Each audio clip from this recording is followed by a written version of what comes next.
G'day, welcome to the studio. Thank you for joining me. I'm Richard Robinson. We're in New Zealand. Today we're going to paint this little beauty here. This is my beach, just a couple minutes walk away.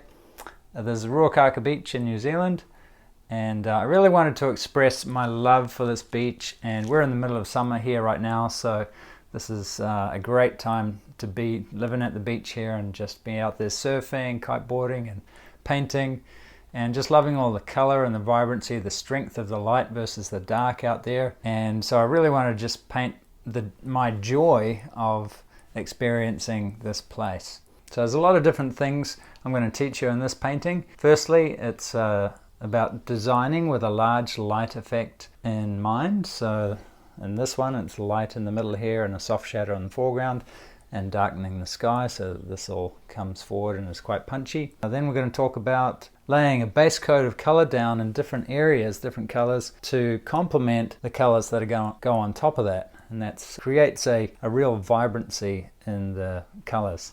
I'm also going to take you through how to create this beautiful expressive brushworks and really impasse those stuff here, using all sorts of different tools to achieve that. And we're also going to talk about the importance of undermixing your paint instead of overmixing your paint, and how that can help you with really interesting painterly effects that you can't be achieved any other way as well.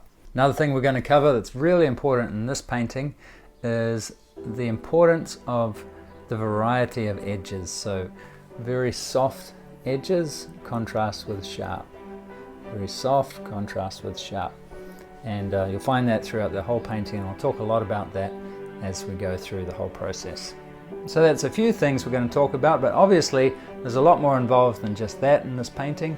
So I hope you'll join me and find out exactly how to paint a vibrant, expressionistic, passionate painting like this one for yourself. Okay, let's get started.